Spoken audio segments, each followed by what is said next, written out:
어서 오세요. 시사 전문 바리스타들이 엄선한 뉴스만 다루는 이곳은 시선 집중 시사 카페입니다.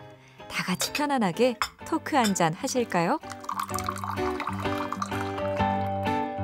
네, 시사 바리스타 두 분과 함께합니다.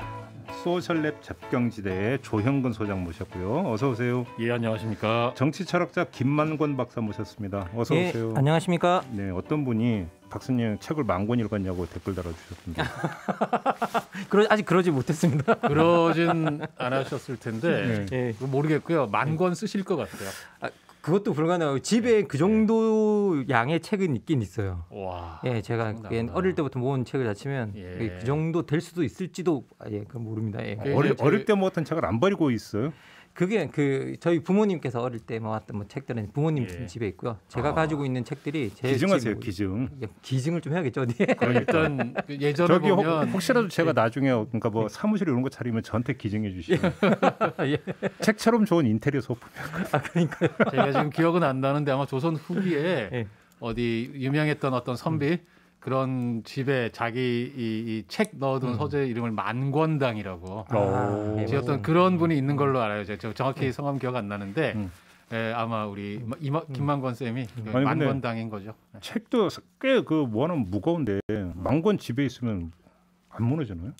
뭐 이렇게 여러 군데 흩어져 있으니까요. 뭐 사무실에도 있고 집에도 있고 여기 나오네요. 고려 충성 나오네요. 예, 고려 충성왕이 원나라 영경이 그렇군요. 독서당이네요. 제가 막 헛정보를 어쨌든 만권당이라는 게 있었다. 예, 알겠습니다. 네네. 제 이름이 진짜 재밌긴 한가 봐요. 어쩔 수 없이 그 학자 얘기를 걸을 수밖에 없네요. 소셜랩 접경지대는 발음이 어려워요. 할 때마다 소개할 때마다 느끼는 건데. 예, 그렇습니까? 그러면은 어떻게 할까요? 약간의 개명을 한번. 연경지대? 소셜랩 접경. 그러니까 비읍 발침이 잇따라 나오기 때문에 이런 게 어렵구나. 혀 짧은 저는 힘들어 그잖아요. 저도 혀가 되게 짧아서 발음하기 좀 힘든. 죄송합니다. 깊이 한번 생각해 보겠습니다.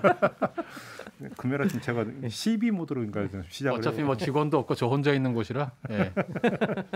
자, 오늘 이야기 한번 좀 시작을 해보죠. 오늘도 김만권 박사가 좀 열어주시죠. 예, 제가 오늘 가져온 주제는요. 미얀마에서 벌어지고 있는 민주화 운동. 여러분 다 이제 아실 겁니다. 저희도 여러 번 다룬 바가 있는데요. 그러니까 지켜보는 마음이 남의 일 같지가 않아갖고. 그렇죠. 옛날에 꼭 우리 그러니까 지금 또 거기다가 지금 또 5월이고 그죠. 그러게 말입니다. 그래서 제가 미얀마에서 벌어지고 있는 민주화 운동을 가져왔는데, 근데 이게 그냥 단순히 지금 나오는 그런 정보들 말고 조금 더 이 민주화 운동을 이해하는 또 다른 좀 더 다른 배경이 없을까, 좀 더 깊은 사연이 없을까. 그래서 한번 좀 살펴보려고 제가 이 주제를 한번 정해봤었는데요. 이 주제를 하다 보니까 우리나라의 미얀마에 대한 연구, 그러니까 버마에 대한 연구가 거의 없다는 사실을 그렇죠. 아마도 그렇겠죠. 그리고 유일하게 지금 버마 연구자가 여기 장준영 선생님이라고요. 이분이 박사 논문도 버마로 쓰셨고, 이 하프 공작새라고 해서 이게 그 2017년인가 나온 것 같은데요. 이 책이 미얀마 현대 정치 70년사를 정리하는 거의 유일한 연구서더라고요.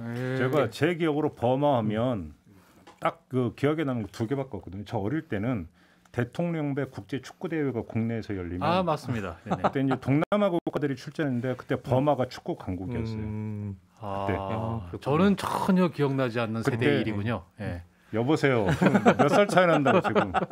태국, 버마 이런 데가 그때 축구 강국이었어요. 그렇죠. 그때 동대문 운동장에서 그게 하나가 기억이 나고 두 번째는 그 아웅산 폭탄 테러. 그렇죠. 전두환 정권 때. 맞습니다. 사실은 그거밖에는 아는 바가 없었는데. 근데 그 이후에 아웅산 수지야사 등장을 하고 이러면서 국제 뉴스가 좀 많이 나오면서 조금씩 인식이 넓혀진 경우로 봐야 되겠죠. 그리고 아웅산 수지 여사랑 또 김대중 대통령 간에 서로 정신적 연대도 좀 있었던 것 같고요. 그래서 그것 때문에도 좀 우리나라에 많이 알려지게 되는 계기가 되었던 것 같은데. 근데 지금 미얀마 국민통합정부라는 게 들어섰고 거기에 시민방위군 창설 이런 이야기가 나오면서 지금 미얀마 사태가 내전으로 가지 않을까? 라는 우려가 좀 나오고 있고요. 그런데 오늘은 그러면 이런 미얀마 사태를 이해하기 위해서 미얀마 역사 속에서 미얀마 군부가 어떤 곳인지, 도대체 미얀마라는 국가는 어떤 국가인지. 거기가 60만인가 그렇다면서요? 그렇게 그러니까 대군이에요, 거기가?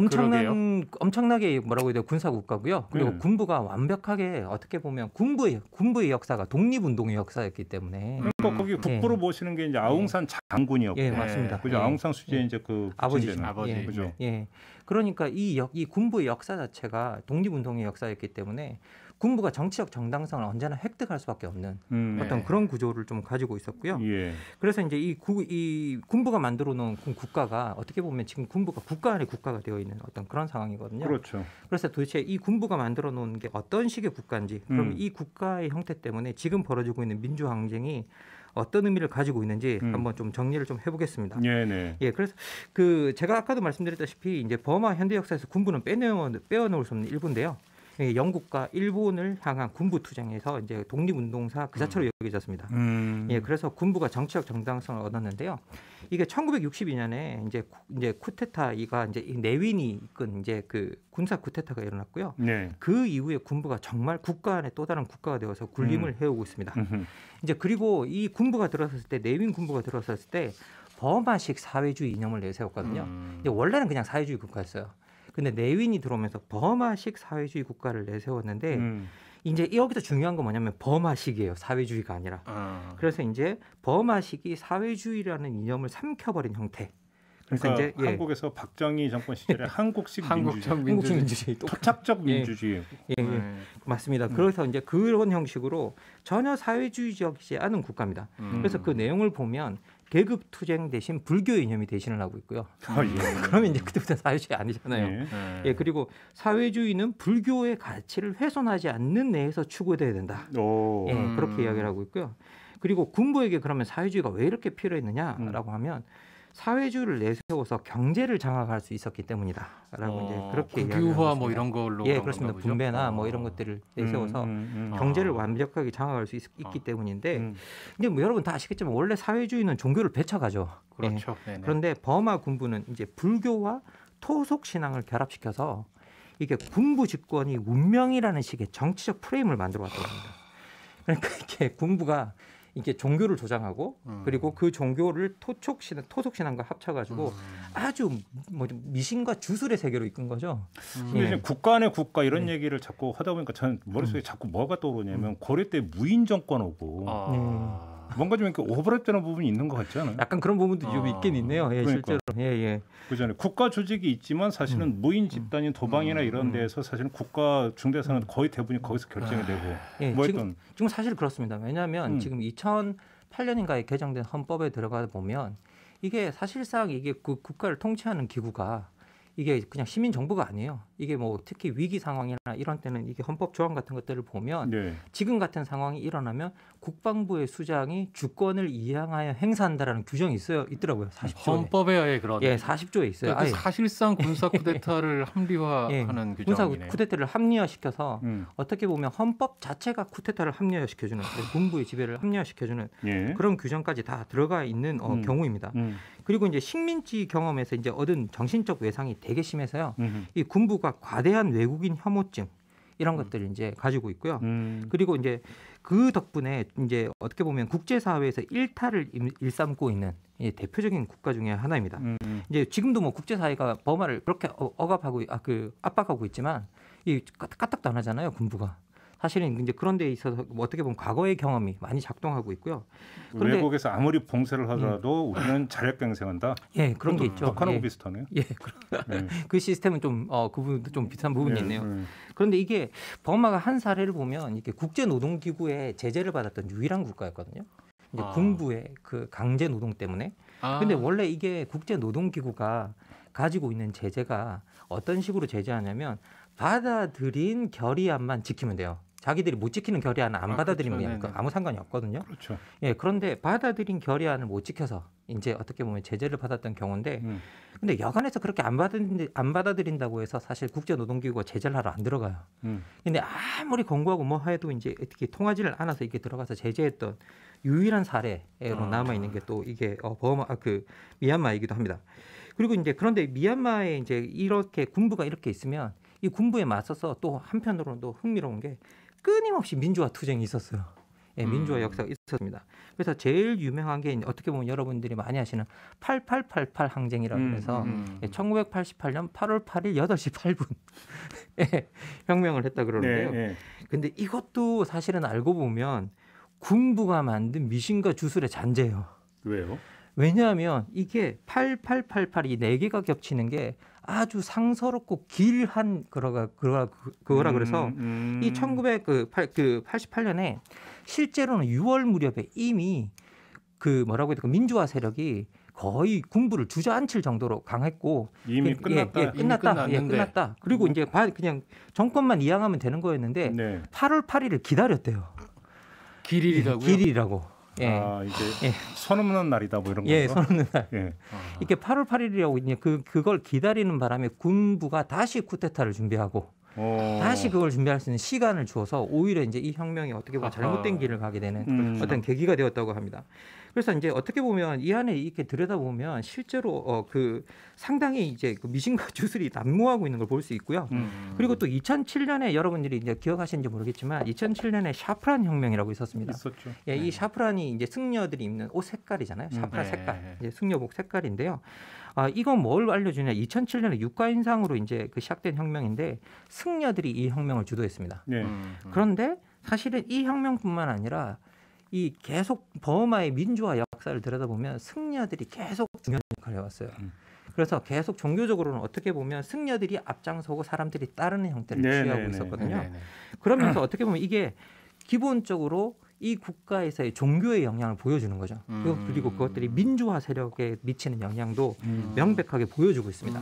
그런데 어떻게 보면 그러니까 이게 그 정권 권력을 잡은 군부도 종교를 이용하고 거기에 토속 신앙을 이용해서 이제 어떻게 보면 미신과 주술을 조장하고 있는 거고 여기에 그것에 대항했던 민주화 세력도 사실 거기에 같이 말려 있었던. 그러니까 이번에 과정에서 여성 속옷 걸어놓고 뭐 하는 것도. 맞습니다. 타메인이라고 해서 여성 속옷을 걸어놨는데요.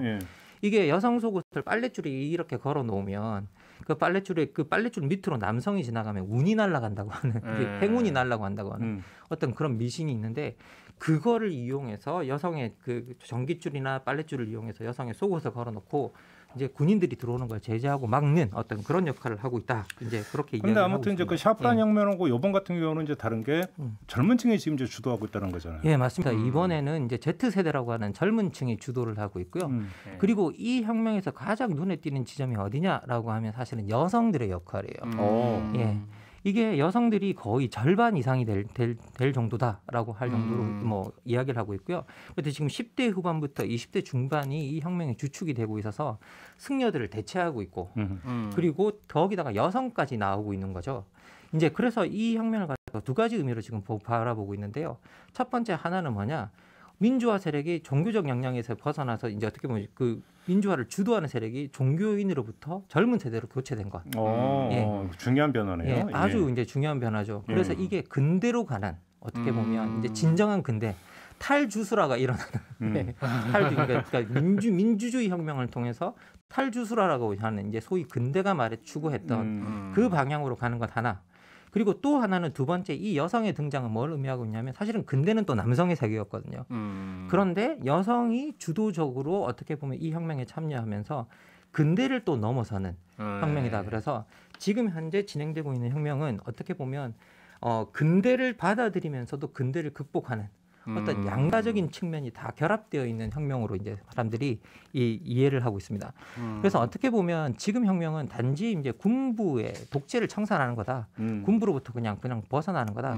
그런 것들이 아니라 진정한 근대로 들어가서 그리고 그 근대가 다시 한 번 더 넘어서는 이제 여성의 참여나 이런 것들을 통해서 넘어서는 그런 과정을 거치고 있어서 서구에서 68 혁명이라고 하는 것들이 뭐 사회 문화 거의 근저를 다 뒤집어 엎었던 것처럼 의식의 혁명까지 갔던 그런 비슷한 과정이 지금 미얀마에서 벌어지고 있다. 예, 맞습니다. 이렇게 이해를 해도 되는 거죠. 제가 딱 68 이야기하려고 했는데 그래요?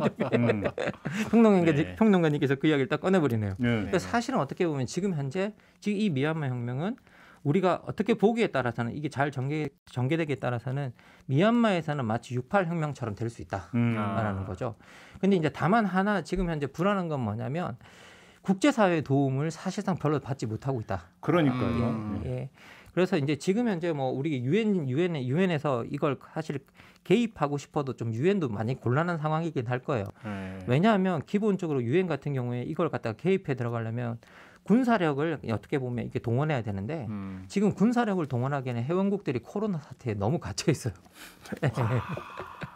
코로나 사태로 다 전전긍긍하고 있어서 사실 이거 동원하기도 너무 힘들고 그러면 이게 경제 제재나 이런 것들을 통해서 가야 되는데 경제 제재나 이런 거는 이미 미얀마 군부가 너무 익숙해 있어요. 이게 여기에 까딱도 할 뭐 그런 것들이 아니죠. 예, 그래서 이제 어떻게 보면 지금 현재 이 혁명이 그 내부에 있는 사람들의 온 힘만으로 이렇게 진행되어야 하는 어떤 그런 상황인데요. 근데 여기서 그래서 주목해야 되는 게 이런 소수 민족의 반군들하고 민주화 세력들이 지금 결합하는 양상이 나타나고 있다. 맞습니다. 이 이야기를 지금 하면서 이게 까딱하면은 내전 양상으로 갈 수도 있다라는 이야기 지금 나오고 있잖아요. 예, 그렇죠. 지금 현재 그것들이 이제 기본적으로 소수민족의 일부는 무장을 하고 있고, 그러니까요. 그리고 그 소수민족으로 가서 버마 출신들의 젊은이들이 지금 어떤 군사 훈련을 받고 있고, 이제 그러면서 이런 것들이 잘못하면 내전으로 치닫을 수 있다라고 해서 이제 문제가 되는데 이게 만약에 내전으로 치닫게 되면 또 유엔도 되게 곤란해져요. 이게 왜냐하면 유엔은 원래 원칙상으로는 내전에 개입하지 못하게 돼 있어요. 내전에는 개입하지 못하게 돼 있어요. 그래서 이게 인도주의적 개입이 되려면 인도주의적 개입, 우리가 이제 더 이상 인도주의적 개입이란 말을 유엔이 쓰고 있지는 않지만 이제 보호의 의무라고 해서 R2P라는 이제 다른 용어를 쓰고 있거든요. 이제 더 이상 인도주의적 개입 따위는 없다라고 이제 유엔이 어떻게 보면 지금 이야기를 하고 있는데 여기에 해당되지 않아요. 이 내전이. 내전은 그 국내 문제가 내정 간섭이라서 내정 간섭이 되어버려요. 그러면 세르비아나 이런 데 인종 청소가 이루어질 때 그것이 내전의 양상을 띄었고 거기 평화유지군이 투입이 된 적이 있지 않습니까? 그런데 이제 그게 투입되고 난 다음에 아주 말썽이 많이 났죠. 그래서 바뀐 겁니까? 그래서 사실 그때 인도주의적 개입이 일어나고 난 다음에 여기에 대해서 엄청난 논의가 많았고 그럼 도대체 인도주의 개입을 어떻게 할 것이냐 이제 이걸 가지고 이제 기준을 만들려고 이제 유엔이 공식적으로 이제 어떤 대학 연구진에 부탁을 해서 보호의 의무라고 하는 새로운 이제 기준을 세웠어요. 그러면서 이제 인도주의적 개입을 할 수 있는 어떤 기준들을 세웠는데 지금 현재 내전은 거기에 해당되지 않아요. 근데 인종 청소는 해당되는 걸로 돼 있어요. 거기에. 그러면 예를 들어서 소수 민족에 대한 만약에 또 그 이제 탄압이 이루어진다라고 근데 그때는 그러니까 개인 명분이 생기는 거예요. 개인 명분이 생길 수 있죠. 그거는 일방적인 어떤 그런 것들이 생기면 탄압이 생기면. 근데 이제 그 미얀마에서의 소수 민족이 그러면 항상 빠지는 게 로힝야 지역이잖아요. 그렇죠. 로힝야 지역입니다. 이게 역사적 배경이 어떻게 되는 거예요? 이 로힝야 같은 경우에는 아주 이제 어떻게 보면 이게 그쪽에 있는 버마인들의 입장에서 보면 되게 얄미운 민족일 수 있어요.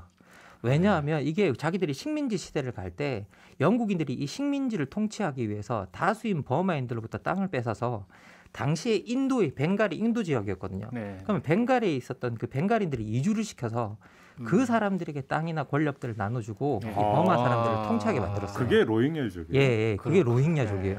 감정이 좋을 수가 없네. 그렇죠. 그러니까 일종의 뭐라고 해요? 마름 민족이었던 거예요. 이제 자기들 입장에서 보면.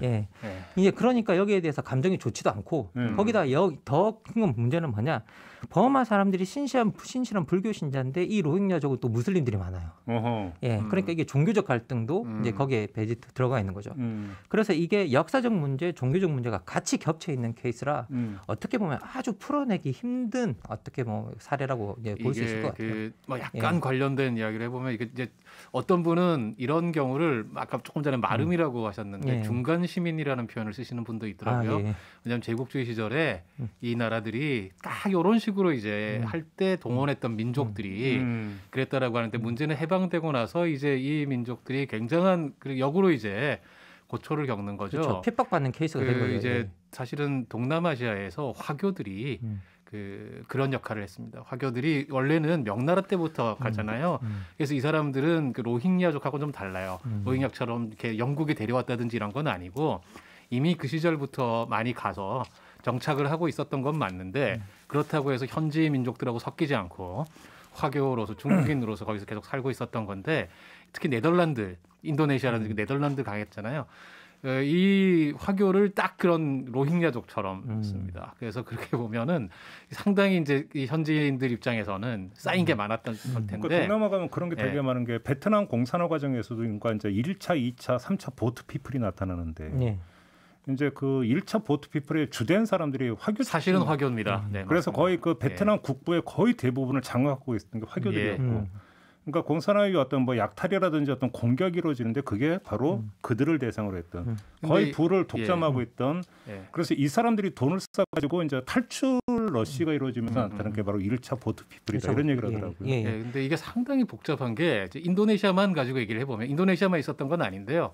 60년대 인도도 그 인도네시아도 수카르노였나요? 수하르토였나요? 제가 이름이 너무 헷갈려서 군부 쿠데타 일어날 때 사실은 학살을 하거든요.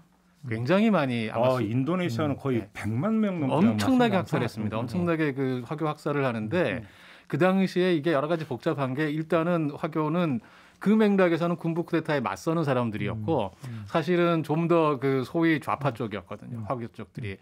그래서 이게 굉장히 여러 갈래 한편으로는 식민지배에 협조했던 세력이기 때문에 또 그런 면에서는 문제가 있지만 그래서 뭐 이렇게 정말 우리 같이 한국은 어떻게 보면 오히려 단순하다 이해하기가 쉽고 켜켜이 쌓여 있는 어려운 점이 있더라 이런. 그런데 이게 그 버마 같은 경우에는 이게 로힝야족도 희생자라고 볼 수 있는 케이스 이유는 뭐냐면요. 이게 근본적으로 군부가 자기가 권력을 가지고 있는 상황이었는데 계속 민주화 운동이 일어나고 그러니까 뭐 888 항쟁이 일어나고 샤프란 혁명이 일어나고 이러는 과정 속에서 자꾸 자기들이 정당성을 잃어가는 가운데서 그 내부의 사람들을 자기 인기를 놓고 내부의 사람들을 결집시키려고 버마식 민족주의를 조장하는 가운데 로힝야족이 타겟이 된 케이스거든요. 그렇기 때문에 이건 어떻게 보면 인권 침해이고 그리고 어떻게 보면 더 나가서 사실상 그 시절의 일로 뭐 문제를 해결한다고 해도 이런 식으로 해결해서 안 되죠. 그렇죠. 뭐 무력 해결이라든지 그런 것들이 탄압이 있었기 때문에 이 부분에 대해서는 뭐 그냥 결코 뭐 용납될 수 있는 부분은 아닌 것 같습니다. 결속의 수단으로 혐오와 이제 배제의 대상이 바로 이제 로힝야가 되는. 그렇죠. 일어난 전형적인 과정이. 전형적인 과정이 일어난 거예요. 그렇죠. 그 이거와 관련해서는 제가 사실 베트남인데 이 미얀마를 거의 모르긴 하는데 이번에 이 사태 과정에서 너무 궁금해서 그 우리 한국에 지금 유학 와 있는 저기 성공회대 박사과정으로 유학 와 있는 그 미얀마인께 강의를 한번 들었어요. 그래서 어떤 사정인지 한다고 그러길래 너무 궁금해서 들었는데 일단 뭐 그거 한번 듣는다고 해서 뭘 제가 이해를 하겠습니까마는 근데 이제 그거 듣고 나서 좀 찾아보니까 왜 그러는지 이해하겠다 싶었던 게 그분께서 계속해서 강조하는 게 빵롱 협정으로 돌아가야 된다라고 굉장히 많이 강조를 하시더라고요. 그래서 빵롱 협정이 뭔가 이제 듣고 그다음 찾아보기도 하고 그랬는데 그게 그 유명한 이제 아웅산 장군이 독립운동을 이끌어서 영국으로부터 독립을 하던 1947년에 맺은 협정이래요. 이게 뭐냐면 소수민족 대표들과 다 같이 모여서 그러니까 이걸 주도한 버마족과 소수민족 대표들이 다 같이 모여서 쉽게 말하면 이 민족들 간의 평등 그리고 자결 이거를 자치를 합의한 협정이래요. 그 정신에 입각해서 원래 헌법을 만들었다.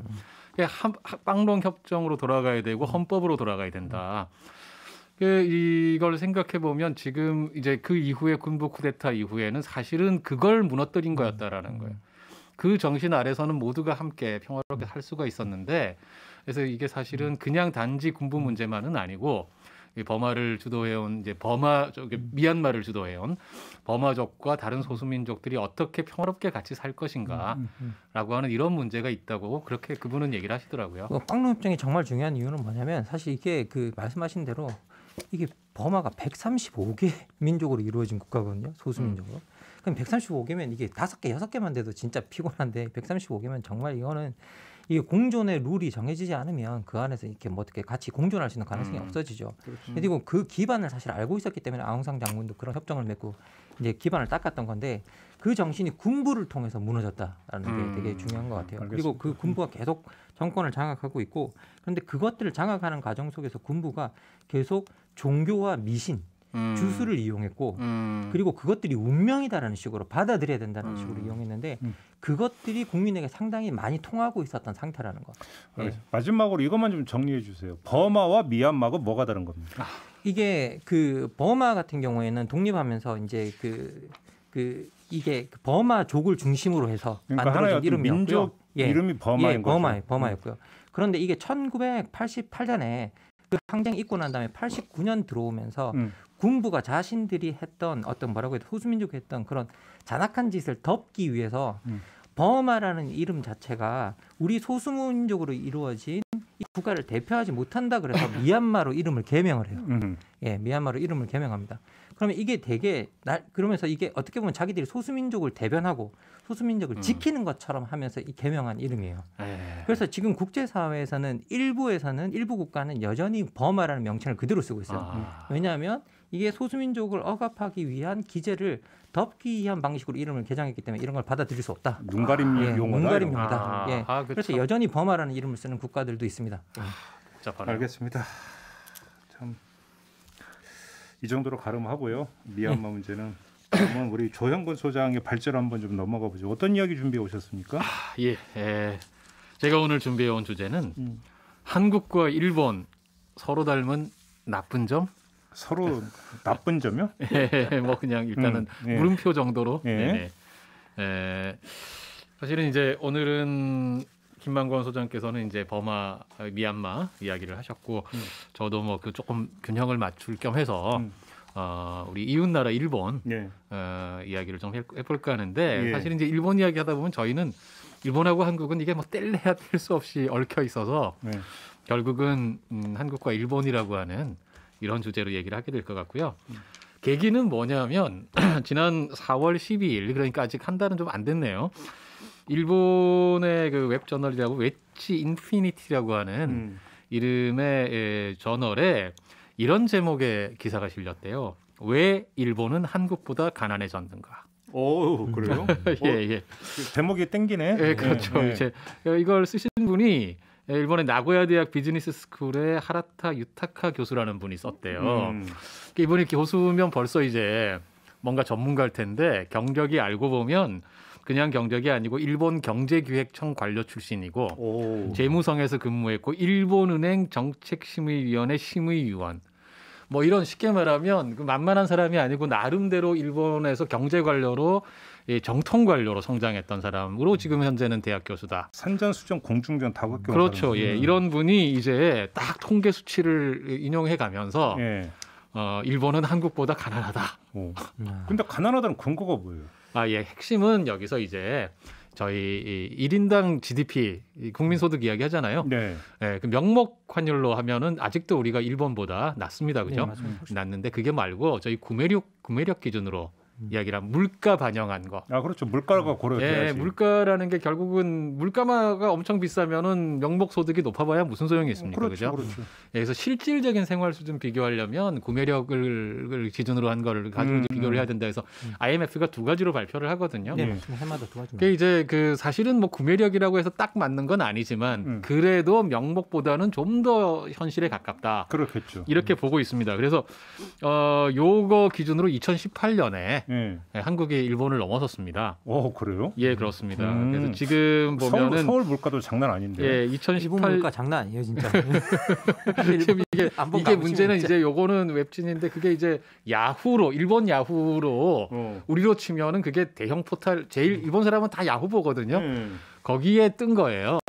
그래서 제가 들어가 봤더니 댓글이 700개쯤 달려 있고 700 몇십 개 달려 있고 그 댓글들마다 예를 들면 제일 추천이 많은 댓글에는 그 대댓글이 몇십 개가 또 달려 있고 막 계속해서 댓글 폭발이 지금 일어나고 있습니다. 그래서 이분이 이제 이런 그 실상이 도대체 뭐냐, 원인이 뭐냐, 극복 방안은 뭐냐 이런 거 쓴 건데 오늘은 이제 그게 도대체 어떤 내용인지, 그 다음에 한편 일본인들의 반응은 어땠는지. 그러면 일단 그 구매력을 기준으로 하면 우리나라가 일본을 제친 건 팩트 맞습니까? 예, 팩트입니다. 뭐 그거야 뭐 당연히 그렇고요. 사실은 여기 뭐 기준으로 보면 한국이 일본을 제치게 됐지만 이분도 자극적인 건데요.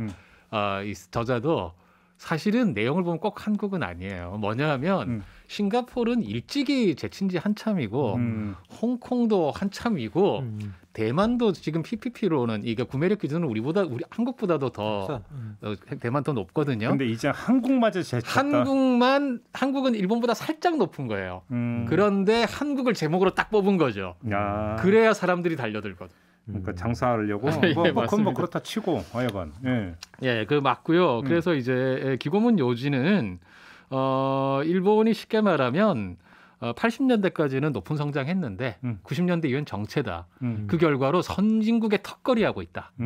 우리보다 다 높다. 심지어 한국도 우리를 넘었다. 2018년에. 그러니까 심지어라는 거군요. 그렇죠. 그게 핵심이죠. 그래서 이제 일단 미국 기준으로 보면 선진국 표준이 이제 미국 아니겠습니까? 네.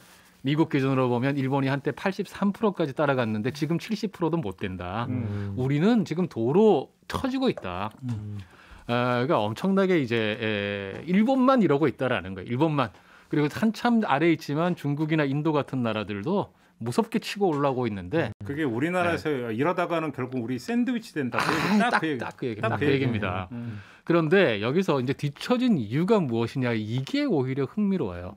이분이 이야기하는 게 이분이 이렇게 얘기를 합니다. 일본의 많은 사람들이 이렇게 얘기를 한다. 일본은 캐치업을 마치고 캐치업이라는 게 따라잡기잖아요.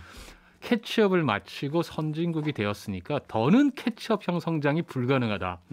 이후의 성장을 지탱하는 것은 독자성과 독창성이다. 라고 많은 사람들이 일본 사람들이 생각한다. 바로 이것 때문에 우리가 뒤쳐졌다. 이렇게 얘기를 합니다. 약간 무슨 말인지 쉽지 않아요? 우리도 이런 생각 막 하지 않나요? 이건 일반적인 그러니까 그 서구의 사양 산업을 받아와서 네네. 외형적 경제 성장하는데 이제는 한계가 왔으니까 네. 이제는 고도의 지식 기반의 창의 산업으로 넘어가게 그렇죠. 딱 그런 얘기잖아요. 근데 이 양반은 뭐라고 얘기하냐면 이런 생각하다가 우리가 뒤쳐졌다. 뭐냐? 1번. 그 방향이 잘못된 거다? 잘못된 거다. 1번 하나는 사실 판단 자체가 잘못됐다. 일본은 캐치업을 완성한 적이 없다. 한 번도 미국을 따라간 적이 없다. 최고로 따라갔을 때 83%. 그리고 지금은 70% 이하. 그리고 우리 위에 다 다른 유럽 선진국들. 우리가 언제 따라잡은 적이 있다고 캐치업을 마쳤으니라는 엉뚱한 얘기를 하냐. 완전히 잘못된 거다. 또 하나는 그래서 일본은 캐치업을 하고 있는 게 아니고 지금 캐치다운하고 있으니까 다른 나라의 우수한 걸 배워야 된다. 뭔가 우리만의 독창적인 걸 만들겠다고 생각하지 말고 겸손하게 배워. 옆 나라로부터. 네. 다른 나라들 혁신하잖아. 일본에는 우버도 없고 전자결제도 제대로 안 되고 이번에 이제 그래서 코로나 얘기를 합니다. 코로나 사태에서 일본 정부가 대응하는 걸 봐라. 이게 말이 되냐? 요즘도 도장 쓴다면서요? 다 도장 들고 다니면서 다 찍어야 된다면서요? 감염자 추적도 다 전화로 하고. 그러게 말입니다. 그러니까 이제 우리 입장에서는 좀 상식적으로 이해가 안 되는데 이 양반이 그런 얘기를 하는 거예요. 일본은 이 꼴이다. 근데 일본 사람들은 상당수가 이렇게 생각한다. 우리는 캐치업을 다 마친 최고 선진국이야. 그러니까. 그래서 이분이 아주 이 핵심 키워드 정도쯤 되는 말인데요. 일본은 뒤처지고 있음을 순순히 인정하고 배워야 된다. 네. 자, 그렇게 한 다음에 독창성 이야기에도 늦지 않다. 알겠는데 이제 처음에 한국과 일본의 닮은 나쁜 점이라고 했잖아요. 나쁜 점이라는 게 뭘 얘기하는 거예요? 나쁜 점 이야기는 이제 여기 댓글까지 우리가 얘기가 나와야 되는데요. 이분이 저는 이제 사실은 이런 종류의 글이 이분 맞고 틀리고 뭐 그런 걸 떠나서 댓글 반응을 보면 이게 딱 어떤 효과를 낳는 글인가를 볼 수 있는 거죠. 일단은 굉장히 4,800개의 좋아요를 받은 최고 인기 댓글은 간단히 말하면 무슨 이런 택도 아닌 말을 하고 자빠졌냐? 왜 자기 비하에 빠지냐? 네, 그렇죠. 이거는 저기 뭔가 관리 출신의 대학에 있는 사람 같은데 머리가 나쁘구나. 이러면서 이제 한마디로 말하면 한국보다 위냐 아래냐 하면 완전히 위예요. 경제 규모가 다릅니다. 이렇게 말하는 소위 국뽕 댓글이 압도적인 댓글 칭찬을 받은 건 맞아요. 그런데 거기에 대한 대댓글이라든지 아니면은 두 번째, 세 번째 이렇게 막 많은 수천 개 역시 이걸 받은 것들을 내려가 보면 어떤 식이냐 하면 옛날 버블 시절이나 고도 경제 성장 때처럼 진짜 열심히 하지 않으면 이대로 우리는 망해버린다. 예를 들면 또 일본의 가장 큰 문제는 아직도 이런 위기감을 가지지 않은 사람들이 깜짝 놀랄 정도로 많다는 점입니다. 언제까지 여유롭게 있을 건가요? 또 이런 댓글도 있습니다. 이게 이제 이 두 번째로 많은 찬성을 받은 2,300개 이상의 찬성을 받은 건데 저도 그렇지만 일본은 풍요롭다고 여유롭게 생각하며 노력하지 않게 된 사람이 많아진 탓이라고 생각합니다. 옛날에 비해서 헝그리 정신이 없어요. 네. 그 밑에 상당수가 그런 종류의 댓글들이에요. 그래서 우리가 그동안 너무 빠졌다 한마디로 말하면 다시 허리띠 졸라매고 미친 듯이 열심히 하자. 쉽게 말하면 그거네. 우리 샴페인 너무 일찍 터뜨렸다. 그렇죠. 예. 그런 식으로 국민들이 결국 잘못했던 거고. 경제 사회 화두를 한국 따라가고 있는 거 맞네. 그런 거잖아요 지금. 이러다가 샌드위치 된다. 그러니까요. 샴페인 일찍 터뜨렸다. 예. 다 이미 그 대한민국사에서 한참 전에 나왔던 얘기. 그러니까 그런 식의 이제 제가 볼 때는 뭐 이분 쓴 분이 그런 걸 뭐 원했는지 어떤 건지는 알 길이 없습니다만 이런 정도의 이제 위기감을 조장하고 막 하는 정도의 이야기들이 결국은 이런 정도의 형식으로 발표되고 사람들 사이에서 이렇게 하다 보면 결국은 우리 다시 허리띠 졸라매고 열심히 예? 우리 쓸데없이 칭얼대면서 뭔가 뭐 삶의 여유니 지린이 있다고 얘기하지 말고 미친 듯이 다시 일해요. 아니면 또 한편으로 아까 제일 많은 조회를 받은 것처럼 무슨 택도 아닌 소리를 하냐. 우린 일본은 아직 한국보다 훨씬 강해. 너 같은 놈들 때문에 오히려 문제야. 이게 그 댓글의 아까 취지는 그거였거든요. 너 같은 애들 때문에 문제다. 이 두 가지 이런 정도의 얘기만 나오게 된다라는 거예요. 그래서 이제 사실은 상당히 이런 점에서는 이 글 자체는 저희가 이제 이거 보고 아이고 뭐 일본 참 불쌍하군 안 됐군 뭐 이런 식으로 얘기할 게 아니고 사실은 이제 돌아볼 필요가 있는 거죠. 이제 제가 이제 그 이야기를 하기 위해서 이건 이제 일본인 아주 유명한 학자입니다. 그 사카이 나오키라고 하는 뭐 관련 공부하는 사람들은 굉장히 널리 알려져 있는 학자고 한국에도 자주 오셔요. 일본의 교수로 계시지 않고 미국의 코넬대 교수로 계십니다. 국제적으로 굉장히 널리 알려진 일본 문화에 대한 연구자인데 그분이 그런 표현을 썼어요. 일본이 적어도 1990년대 이후로 일본인들이 히키코모리 국민주의에 빠졌다. 히키코모리라는 표현 잘 아시잖아요.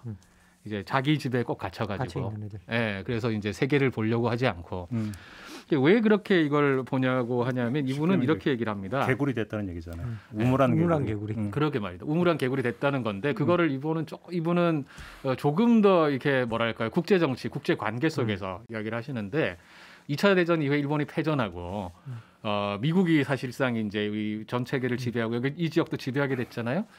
미국이 세계 제국으로서 이 지역을 기본적으로 컨트롤을 하는데 일본이 사실은 패전하고 원래는 뭐랄까요, 건강한 민주주의 나라가 돼야 되는데 그렇죠. 미국의 전략적 판단 아래 미국을 대리하는 이분의 표현은 하청 제국입니다.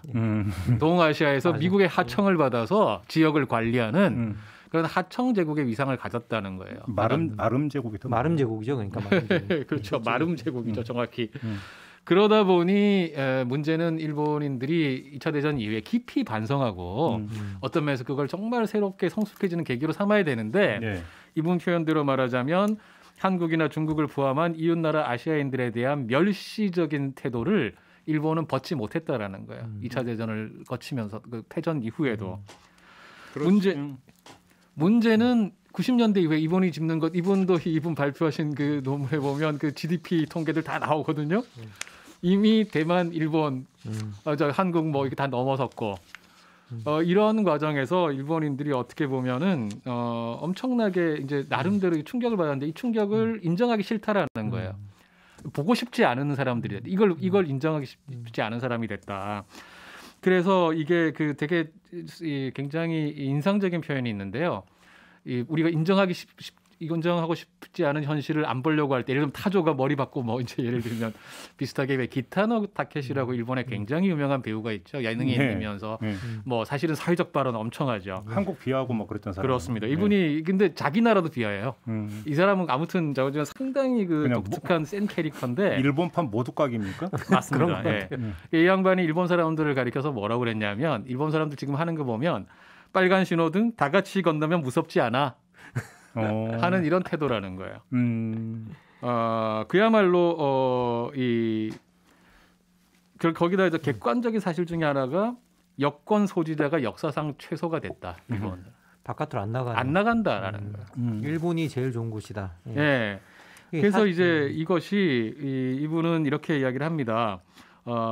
이렇게 국제관계 속에서 히키코모리가 돼가고 있는 것은 일본인들이 부끄러움의 체험을 결여했기 때문이다.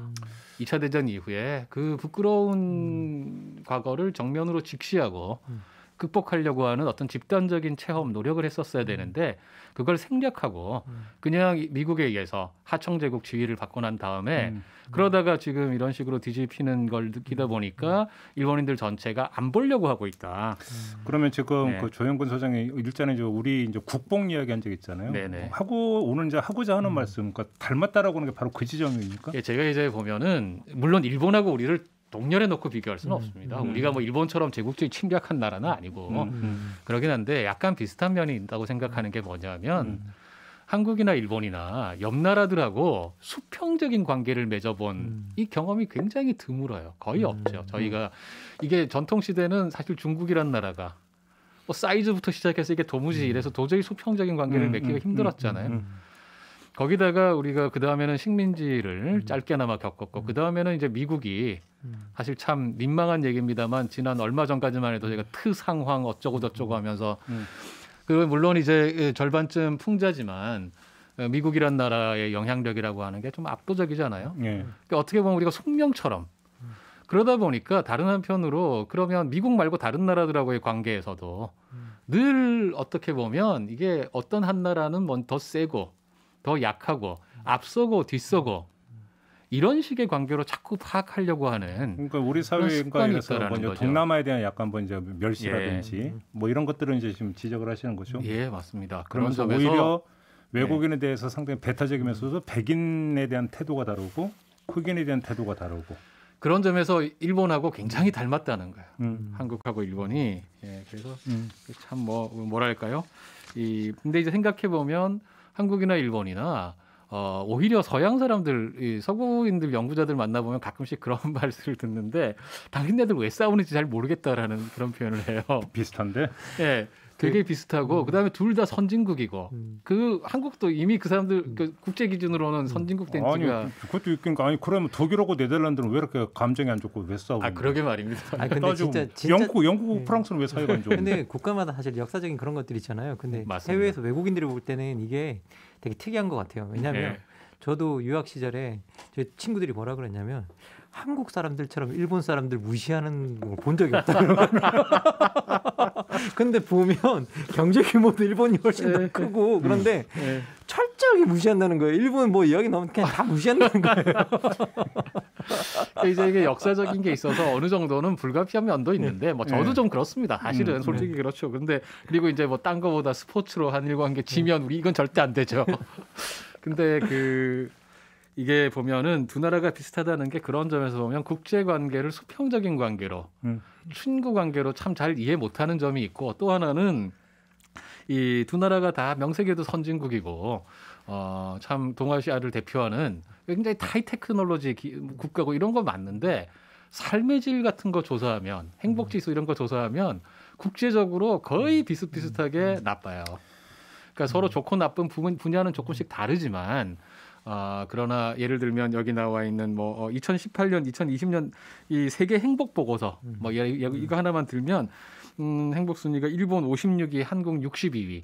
일본이 조금 앞서는데 대체로 이런 경우들이 많습니다. 그래서 이게 경제 수준에 비해서 두 나라가 다 삶의 질이 좀 안 좋고 우리는 물론 우리가 한국이 일본보다 훨씬 많이 하지만 과로하고 그다음에 사회도 좀 수직적 위계가 심하고 사람들의 개성이라든지 이런 거 잘 인정 안 해주고 이런 점들이 너무 좀 닮은 게 있어서 일본 보면서 그냥 우리가 비하하지 말고 우리를 돌아보는 계기로 한번 삼아보자 이런 공자님 말씀 한번 해봤습니다. 네, 그런 문제제기는 충분히 이제 인정이 돼야 되는 문제고 다만 이 가깝고도 먼 나라라는 얘기는 제가 볼 때는 별로 성립이 안 되는 게 가까우니까 먼 거예요. 따지고 보면. 왜냐하면 역사적으로 따지면 그렇잖아요. 가까우니까 치고받고 싸우는 거고 계속은 치고받고 싸우다 보니까 멀어지는 거고 사실은 감정이라고 하는 게 특히나 기억과 감정이라고 하는 것은 계승되는 거 아니겠습니까? 이제 사실은 저는 그 점에서는 그건 당연히 그 말씀이 맞는데 대체로 그렇죠. 극복 못할 일은 아니다. 예를 들면 대표적으로 그 프랑스하고 독일 관계 보면 사실 두 나라는 붙어서 얼마나 역사적으로 어마어마하게 많이 싸우고 이 2차 대전 때는 프랑스가 점령당했고 뭐 그 전에 1차 대전 때 프랑스가 이겼고 그 전에 또 나폴레옹이 점령했고 뭐 장난 아니잖아요. 독일 농민 전쟁 같은 경우는 30년 전쟁 어마어마했죠. 프랑스가 독일을 작살내버린 뭐 그런 이런 역사가 있어서 서로 간에 어마어마할 텐데 제가 아는 바로는 두 나라는 지금 공동 역사 교과서부터 포함해서 그 학생들 어릴 때 청소년들이 서로 그 옆 나라 가서 1년씩 있다 오고 그래서 역사상 그 어느 때보다 이 조사 같은 거에 보면 친구로 한창 믿을 수 있는 나라로 그게 중요한 게 그래서 정치가 중요한 거예요. 맞습니다. 그러니까 정치가 이제 그래서 중요한 건데 아베에 이어서 스가까지 전 모양이니까. 그러니까 정치를 잘 유럽은 좀 다른 맥락이 하나가 저 같은 경우는 유럽 공동체 때문인 것 같아요. 예, 유럽은 일단 유럽 공동체라고 하는 하나 유럽 연합이라고 하는 하나의 좀 더 높은 레벨의 정치 단위가 하나 있고 맞습니다. 그 속에서 계속 교류하고 자기들끼리 협력하는 구조 없이는 움직일 수 없게 만들어져 있기 때문에 그렇죠. 기본적으로는 협력이 성립되어가는 그 구조들이 2차 세계대전 이후에 석탄 공동체부터 계속 만들어져 왔기 때문에 그렇죠. 그런 것들이 가능했던 것 같고요. 근데 일본은 수출 규제하잖아. 그러니까 우리 수출 규제. 그리고 약간 이렇게 뭐 이제 근데 일본하고 우리하고 좀 다른 점은 하나 있는 것 같아요. 아까 이제 일본 사람들이 바깥으로 안 나간다고 그러잖아요. 근데 우리 같은 경우에는 이제 바깥으로 나가려고 하는 많이들 나가죠. 그 점은 좀 차이가 있죠. 우리는 뭐 약간 세계 개방적인 태도를 가지고 있는 것 같고요. 그리고 우리가 그 뭐 여러 가지 그 아까 지적하신 뭐 이렇게 국가마다 따라서 다른 식의 관계를 맺는다라고 하는 그런 점은 이제 우리가 반성해야 될 지점이지만 그래도 좀 더 나은 점은 개방성 부분에서는 훨씬 나은 것 같아요. 확실히 그 점에서는 확실히 그 뭐 한국과 일본의 좀 차이가 있죠. 알겠습니다. 그 정도로 대별을 하면서 오늘 시사 카페는 좀 마무리를 하도록 하죠. 자, 다음 주를 기약하면서 두 분과는 인사 나누겠습니다. 두 분 수고하셨고요. 네, 저도 함께 물러가겠습니다. 평안한 주말 보내시고 다음 주 월요일에 다시 인사드리겠습니다. 고맙습니다. 예, 감사합니다. 고맙습니다.